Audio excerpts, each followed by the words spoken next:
जय हिंद साथियों। स्वागत है आपका आपके YouTube channel bright future learning hub पे।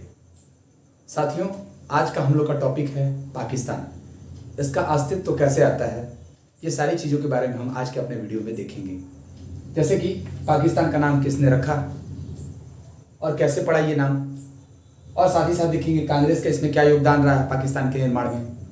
तीसरा चीज़ देखेंगे और कैसे एक राष्ट्र प्रेमी जो है राष्ट्रद्रोही हो जाता है, और साथ ही साथ इसमें यह भी देखेंगे कि मोहम्मद अली जिन्ना ने दंगा क्यों कराए थे, और भागवत गीता के चैप्टर नंबर 2 में और श्लोक नंबर 27 में इसके बारे में क्या कहा गया है। तो आइए समझते हैं, इस वीडियो में अंत तक बने रहें। तो चलिए शुरू करते हैं। बात है, एक कैम्ब्रिज विश्वविद्यालय का छात्र था जिसका नाम था चौधरी रहमत अली। उसने पाकिस्तान का नाम रखा उसने। वो तत्कालीन समय में जो ब्रिटिश भारत था वो पंजाब क्षेत्र में रहता था, और वो कैम्ब्रिज का विश्वविद्यालय का छात्र था। उसने पाकिस्तान का नाम रखा 4 प्रांतों को जोड़ करके। कौन कौन से? तो PAKISTAN, अर्थात P से हो गया पंजाब, A से हो गया अफगान, K से हो गया कश्मीर, I से हो गया इंडस, S से हो गया सिंध, और तान से हो गया बलूचिस्तान। तो उसने पाकिस्तान का नामकरण किया, किंतु इसका अस्तित्व जो है 1906 में रखा गया था मुस्लिम लीग के रूप में। 1906 में मुस्लिम लीग की स्थापना होती है। 2 खान बंधु जिनका नाम था आगा खां और सलीमुल्लाह खां, 2 खान बंधुओं ने मुस्लिम लीग की स्थापना की। और यहां बात कोई दिक्कत की नहीं है, हर कोई पार्टी की स्थापना करता है, किंतु यहां अंग्रेजों ने बहुत बड़ी एक चाल चली। उनको इस बात का अंदाजा हो गया था 1857 की क्रांति से ही कि अब भारत में हम ज्यादा दिनों तक शासन नहीं कर सकते हैं। और उसने क्या किया, इस मौके का फायदा उठाते हुए मुस्लिम लीग को उकसाने की कोशिश किया, और उकसाते हुए यहां तक पहुंचा कि 1909 में मुस्लिम लीग ने अलग निर्वाचन क्षेत्र की मांग कर दी, पृथक निर्वाचन क्षेत्र की मांग कर दी। अब देखिए, जब कभी भी पृथक निर्वाचन क्षेत्र हो जाता है तो वहां के लोग अपने आप को अलग महसूस करने लगते हैं। जैसे वर्तमान समय में हमारे यहाँ चुनाव होता है, तो देखेंगे आप पंचायतों के चुनाव में कभी SC को दे दिया जाता है, कभी ST को दे दिया जाता है, कभी जनरल को दे दिया जाता है। तो ये हमेशा चेंज होता रहता है, और अलग अलग क्षेत्रों से अलग अलग निर्वाचन है। लेकिन इसने क्या किया, मुस्लिम लीग ने पृथक निर्वाचन क्षेत्र की मांग कर दी। और जब पृथक निर्वाचन क्षेत्र की मांग की जाती है तो वहां के लोग अपने आप को देश से कटा हुआ महसूस धीरे धीरे करने लगते हैं। ये अंग्रेजों की चाल कामयाब हो गई। ये हर जगह किए हैं ऐसे ही। जब कभी इनको लगता है कि हम यहां अब अधिक दिनों तक शासन नहीं कर सकते हैं तो वो उस देश को तोड़ने की कोशिश करते हैं। आप जानते होंगे, उत्तर कोरिया और दक्षिण कोरिया 2 भागों में टूट गया। तोड़ने का श्रेय किसको जाता है? अंग्रेजों को। अफगानिस्तान में देख रहे होंगे आप, इतना भीषण दंगे होते रहते हैं। ये किसकी देन है? अंग्रेजों की देन है। बीच में देखेंगे, मध्य एशिया में देखेंगे आप, तो यूरोपीय कंट्री वगैरह में, मध्य एशिया में देखेंगे तो हमेशा इजराइल वगैरह फिलिस्तीन की लड़ाई कराते रहता है। किसकी देन है? अंग्रेजों की देन है। तो ये बहुत सातिर दिमाग के होते हैं, आने वाले 100 सालों की ये सोच के चलते हैं। यही चीज उन्होंने किया, और 1909 में पृथक निर्वाचन क्षेत्र की मांग मुस्लिम लीग ने कर दिया। समय बीतता गया, बात आई 1916 की। 1916 में कांग्रेस का लखनऊ अधिवेशन होता है, जिसकी अध्यक्षता जो है अंबिका चंद मजूमदार ने किया। अधिवेशन इन द सेंस होता है कि कांग्रेस का जो था 1885 में इसकी स्थापना हुई थी, और ये हर साल क्या करता था, आने वाले वार्षिक समय में क्या योगदान करना है, क्या चीज समाज में सुधार करना है, क्या उसमें 1916 में हुआ क्या कि 2 लोग थे, श्रीमती एनी बेसेंट और बाल गंगाधर तिलक। इन्होंने जो 1907 में गरम दल और नरम दल अलग अलग हो गए थे सूरत अधिवेशन में, उसको एक करने की कोशिश की। गरम दल और नरम दल, और साथ ही साथ मुस्लिम लीग को भी एक करने की कोशिश किए। किंतु साथियों, यहां होता क्या है कि मुस्लिम लीग ने एक शर्त रख दी, और शर्त यह रखी कि हम तभी आपके साथ रहेंगे जब आप हमें पृथक निर्वाचन क्षेत्र देंगे। अब यहां पे गलती कांग्रेस ने यह कर दिया कि इस बात को स्वीकार कर लिया बिना इसके तथ्यों को जांचे हुए कि भविष्य में इसकी क्या हमें खामियाजा भुगतना पड़ेगा, इसको स्वीकार कर लिया। और आपको बताते चलें कि गांधी जी अभी हाल ही में 1915 में 9 जनवरी 1915 को भारत में आए थे, इसीलिए 9 जनवरी को हम लोग प्रवासी दिवस के रूप में भी मनाते हैं। तो 1916 का जो लखनऊ अधिवेशन था कांग्रेस का, वो महात्मा गांधी का प्रथम अधिवेशन था। और उसमें उन्होंने क्या किया, यह देखते हुए भी कि गलत हो रहा है, महात्मा गांधी ने कुछ नहीं बोला। क्यों नहीं बोला? क्योंकि वो अभी हाल ही में नए नए आए थे और वो भारत को भी समझने की कोशिश कर रहे थे। इन्होंने कहा पर पुरजोर समर्थन नहीं किया इसका। इन्होंने पुरजोर समर्थन किया था जब पृथक निर्वाचन क्षेत्र की मांग हुई थी एससी एसटियों द्वारा द्वितीय गोलमेज सम्मेलन के समय। साथियों, समय आता है 1930 का।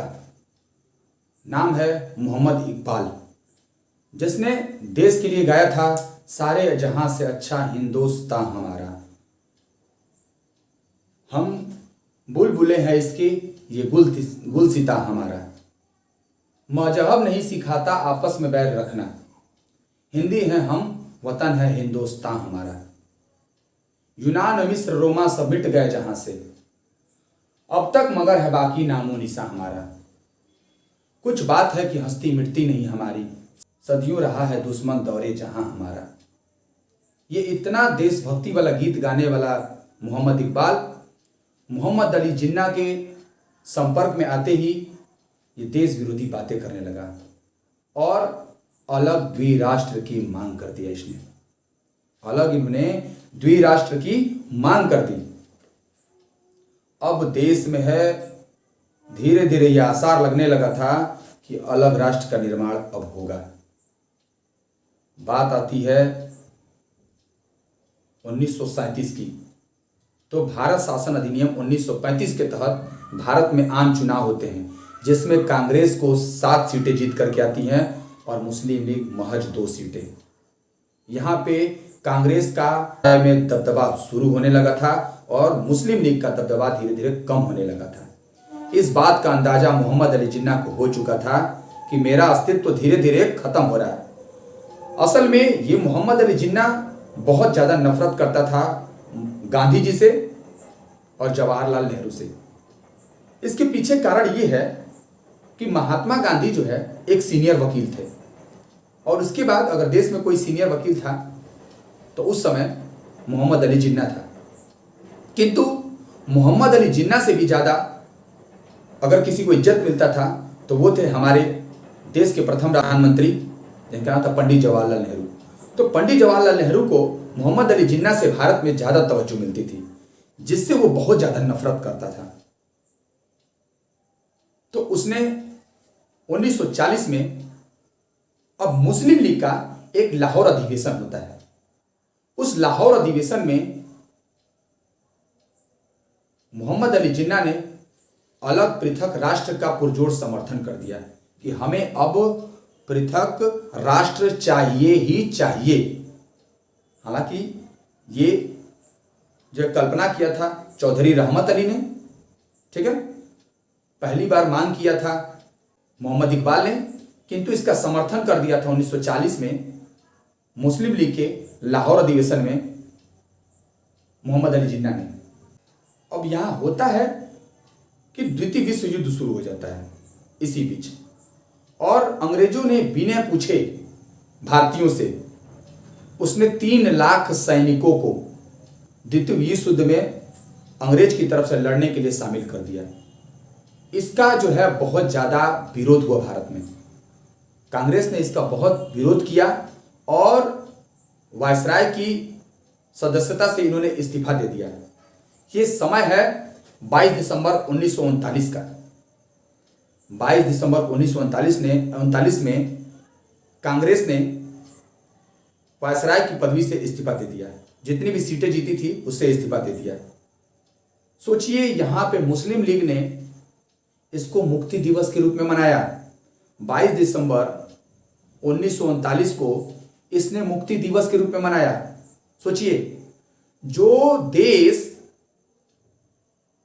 ऐसे बुनियादों पे रचना हुई है जो समाज में गलत विचारधारा से है, पाकिस्तान का निर्माण जो होता है, सोचिए मोहम्मद अली जिन्ना जैसे इंसान ने किया, जिसका देश से कोई वास्ता नहीं है, उसको बस अपना वर्चस्व कायम रखना है। साथियों, बात आती है 25 जून 1945 की। उस समय तत्कालिक समय में भारत का वायसराय था, अर्थात चमचा।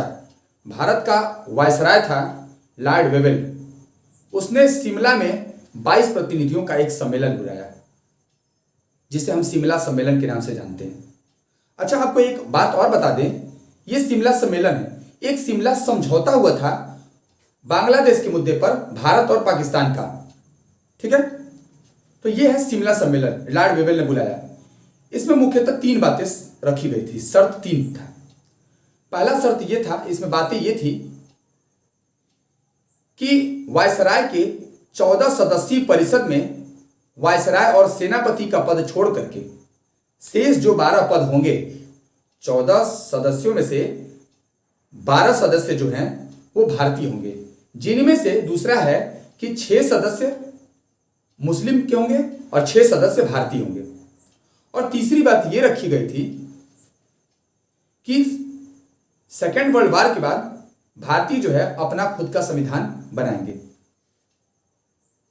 किंतु मुस्लिम लीग ने यहां भी इस सम्मेलन को विफल कर दिया, इस बात को कहते हुए कि ये जो 6 सीटें जो मुस्लिम को मिल रहा है वो केवल का केवल मुस्लिम लीग से होना चाहिए। 6 सदस्य पूरे मुस्लिम पूरे भारत से रहेंगे, जबकि 6 सदस्य हिंदू रहेंगे। किंतु मुस्लिम लीग ने यहां पे बात मानने से इनकार कर दिया और इस सम्मेलन का विफल हो गया। और इसके उपलक्ष्य में मुस्लिम लीग ने 16 अगस्त 1945 को प्रत्यक्ष कार्यवाही दिवस मनाया। इस प्रत्यक्ष कार्यवाही दिवस में साथियों बंगाल के नोआखली में भीषण दंगे हुए। इस कदर भीषण दंगे हुए कि आप इसका अनुमान लगा सकते हैं कि 4 भरी ट्रकें थीं, लाशों से 4 ट्रकें भर चुकी थीं।